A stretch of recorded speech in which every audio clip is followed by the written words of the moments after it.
Halo, kembali kita berjumpa pada video kali ini membahas teknologi tidak ramah lingkungan. Ini IPA SMP kelas 9 semester 2, akhir dari bab 10. Adapun yang menjadi tujuan pembelajaran di sini diharapkan siswa mampu menjelaskan dampak dari teknologi tidak ramah lingkungan terhadap kesehatan dan kelestarian lingkungan. Oke, pada bagian ini coba perhatikan gambar berikut. Nah, yang menjadi pertanyaan, pernahkah kamu berada di belakang kendaraan yang berasap seperti ketiga gambar ini? Teknologi atau mesin yang dipakai pada kendaraan di atas merupakan teknologi tidak ramah lingkungan, sehingga mengakibatkan asap hitam keluar. Oke? Nah, yang menjadi pertanyaannya, apa yang menjadi bahayanya? Oke, beberapa ciri teknologi tidak ramah lingkungan diantaranya ini menghasilkan sisa atau limbah yang dapat membahayakan lingkungan atau kesehatan. Yang kedua sebagai cirinya yaitu sumber energi yang digunakan adalah tidak dapat diperbaharui.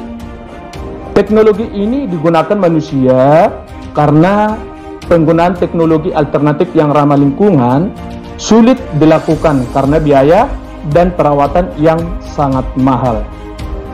Berikut beberapa contoh teknologi tidak ramah lingkungan. Yang pertama, mesin kendaraan bermotor.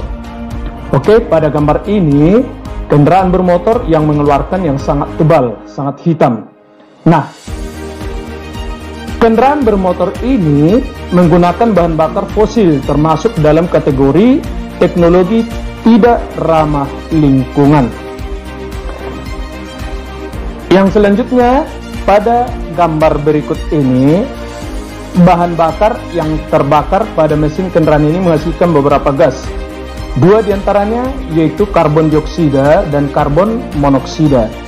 Nah, kedua gambar ini atau kedua karbon ini merupakan gas beracun karena dapat menyebabkan meningkatnya emisi gas rumah kaca dan juga terjadinya pemanasan global, ya. Nah, pemanasan global ini merupakan adanya proses peningkatan suhu rata-rata atmosfer laut dan daratan bumi, di mana suhu rata-rata global pada permukaan bumi telah meningkat 0,74 kurang lebih 0,18 derajat Celcius. Nah, selama 1 tahun terakhir, ya, selama 1 tahun terakhir. Baru yang bagian kedua, pengolahan minyak bumi. Nah, minyak bumi merupakan campuran kompleks dari hidrokarbon cair, suatu senyawa kimia yang mengandung hidrogen dan karbon yang terbentuk secara alamiah di cadangan bawah tanah dalam batuan sedimen. Oke, nah yang menjadi pertanyaan, minyak bumi itu dapat diolah atau digunakan untuk apa saja? Yaitu ada untuk aspal, pelumas, nafta, solar, minyak tanah, after, bensin, dan LPG. Minyak bumi ini dilakukan dengan destilasi bertingkat, ya, seperti ini. Oke, baru dalam proses penyulingan minyak bumi dipanaskan untuk memisahkan komponen-komponen penyusun minyak bumi berdasarkan titik didihnya. Nah, sebelum diolah, minyak bumi merupakan cairan berwarna hitam, lengket serta mengandung berbagai senyawa hidrokarbon yang dapat terbakar, sulfur, oksigen, dan nitrogen. Bagaimana proses pembentukan minyak bumi? Nah, proses pembentukannya ada yang disebut dengan teori biogenesis, ya, atau organik. Ini oleh Max Curie, yaitu orang Prancis, ya, 1758, di mana teori ini menyatakan minyak dan gas bumi berasal dari organisme laut yang telah mati berjuta-juta tahun yang lalu dan membentuk sebuah lapisan di dalam perut bumi Nah, itu disebut dengan light crude oil. Teori yang kedua yaitu abiogenesis, ya, atau anorganik. Apa yang dikatakan teori ini yaitu minyak bumi mulai terbentuk sejak zaman prasejarah, jauh sebelum bumi terbentuk dan bersamaan dengan proses terbentuknya bumi. Itulah pembentukan minyak bumi. Bagaimana minyak bumi ini diambil dari perut bumi? Nah, itu yang mau kita lanjutkan mengenai penambangan minyak bumi ini. Yang pertama yaitu hydraulic fracturing, ya. Ini teknik penggalian sumur untuk mendapatkan minyak melalui penghancuran bebatuan dengan memompakan cairan bertekanan tinggi. Oke. Baru yang selanjutnya 3 proses utama metode hydraulic fracturing, ya. Yang pertama penggalian sumur, baru menciptakan celah atau lubang pada sumber minyak dengan ledakan. Yang ketiga, sesudah berlubang maka pengganjalan lubang atau celah yang telah diciptakan dari ledakan dengan menggunakan butiran pasir dari cairan yang dipompakan, sehingga minyak atau gas akan mengalir dengan sendirinya melalui lubang yang dibuat. Bagaimana proses masuknya minyak dari celah yang diciptakan melalui ledakan? Nah, ini merupakan gambar proses masuknya minyak dari celah yang diciptakan melalui ledakan. Tentu dalam proses pengeboran minyak bumi ini ada yang menjadi dampak negatif penambangannya, yaitu yang pertama menghasilkan polusi udara berupa debu, uap, asap, dan bau yang menyelimuti daerah tambang, dan juga menghasilkan emisi gas rumah kaca. Nah, karena proses pengeborannya tadi menggunakan lubang, ya, maka penambangan minyak bumi ini menggunakan air, ya, dalam jumlah yang sangat besar, sehingga membentuk kubangan seperti danau yang berisi air limbah dan kotoran yang beracun. Jadi di sini tentu berpengaruh terhadap hewan yang lain. Contohnya pada burung yang bermigrasi yang mencoba untuk meminum air ini tentu akan mengalami kematian, ya. Karena lubang tadi akan tentu berbentuk kubangan yang berisi air yang sudah tercemar, maka hewan yang bermigrasi tadi akan meminumnya, yang berdampak pada hewan itu sendiri bisa mengalami kematian. Itulah mengenai minyak bumi. Yang ketiga, pengolahan batu bara. Nah, di sini batu bara merupakan bahan bakar fosil yang berbentuk padat, yang terbentuk dari beberapa tahapan dan berasal dari tanaman yang terkubur. Bisa sampai 300 sampai 400 juta tahun yang lalu. Kemudian terpapar panas yang tinggi dan tekanan selama jutaan tahun. Oke, yang selanjutnya, apa sebenarnya yang menjadi manfaat batu bara ini? Di sini ada 9 mengenai manfaat batu bara dan kehidupan sehari-hari, yaitu sumber pembangkit tenaga listrik. Nah, ini sudah banyak diketahui sebagai pembangkit listrik. Selain di negara kita ini, Indonesia, batu bara juga merupakan bahan bakar utama pada pembangkit listrik di beberapa negara. Misalnya China, India, Australia, Jepang, Jerman, dan tentu beberapa negara yang lainnya. Yang kedua, menghasilkan produk gas. Jadi ini juga batu bara menjadi salah satu energi yang dapat menghasilkan suatu produk gas. Jadi gas alam yang dapat keluar ini berasal dari batu bara yang masih ada di dalam tanah. Oke? Jadi batu bara yang ada di dalam tanah dapat secara langsung menghasilkan gas alam.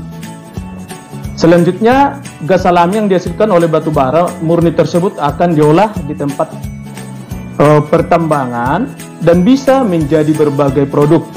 Misalnya bahan bakar industri, baru pembangkit listrik tenaga gas, atau produk hidrogen dan solar.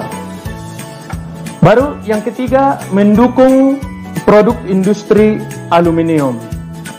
Nah, salah satu bahan bakar yang mendukung industri aluminium juga adalah bisa batu bara.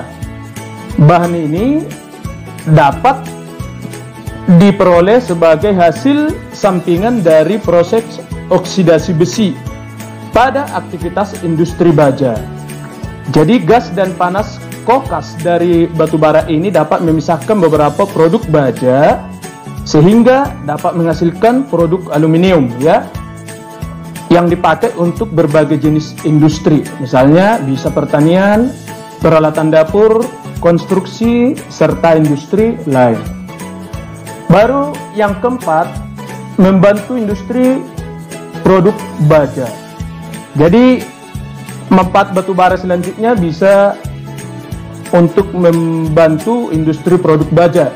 Jadi kita tahu baja itu merupakan salah satu bahan yang sangat penting dari kehidupan manusia. Jadi dari baja ini bisa dihasilkan berbagai macam barang yang bisa membantu kehidupan manusia sehari-hari, seperti peralatan kesehatan, bisa juga pertanian, transportasi, bahkan bisa bagian dari mesin-mesin. Yang kelima, bahan bakar yang berbentuk cair. Jadi minyak merupakan salah satu bahan bakar yang dibutuhkan oleh orang-orang banyak dan kesediaannya akan cepat habis apabila digunakan dengan tidak teratur atau boros. Ternyata batu bara ini juga bisa dijadikan bahan bakar berbentuk cair yang bisa menggantikan bahan bakar minyak. Oke? Baru yang keenam, membantu industri produk semen. Jadi ini juga manfaat batu bara, ternyata bisa bahan hasil bumi atau galian yang dapat membantu dalam industri produksi semen. Bahkan bisa dikatakan sebagai bahan bakunya ya, meskipun bukan sebagai bahan baku dalam hal materialnya, namun batu bara digunakan dalam proses pembakarannya. Yang selanjutnya, membantu industri kertas. Nah, seperti yang sudah dikatakan sebelumnya, bahwa panas yang dihasilkan oleh batu bara ini sangat tinggi ya, sehingga banyak digunakan dalam perindustrian. Selain industri semen dan juga baja, manfaat batu bara pada industri kertas.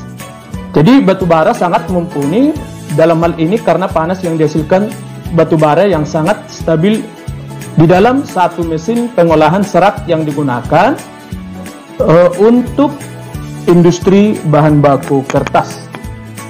Yang kedelapan, sebagai bahan bakar untuk transportasi. Jadi cool water mixture juga dapat digunakan sebagai bahan bakar alternatif pengganti bahan bakar minyak. Karena apa?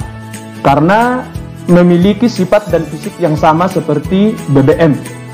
Baru yang ke-9, industri kimia.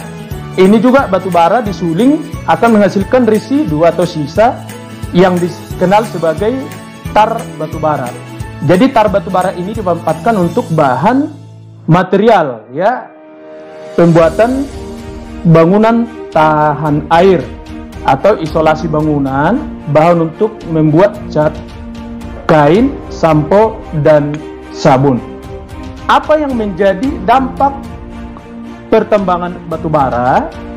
Nah, pencemaran lingkungan adalah merupakan suatu keadaan yang terjadi karena perubahan tata lingkungan yang tidak menguntungkan bagi kehidupan manusia, hewan, dan tumbuhan. Tentu yang disebabkan oleh kehadiran benda-benda asing sebagai akibat perbuatan manusia itu sendiri. Ya, sehingga mengakibatkan lingkungan tersebut tidak berfungsi seperti semula. Nah, apa saja dampaknya? Yang pertama, pencemaran air. Nah, pencemaran air adalah masuknya suatu zat, energi, atau komponen lainnya, baik berupa makhluk hidup maupun benda mati, yang mengakibatkan penurunan kualitas air, sehingga air tidak dapat berfungsi sebagaimana mestinya. Oke. Yang selanjutnya, pencemaran udara.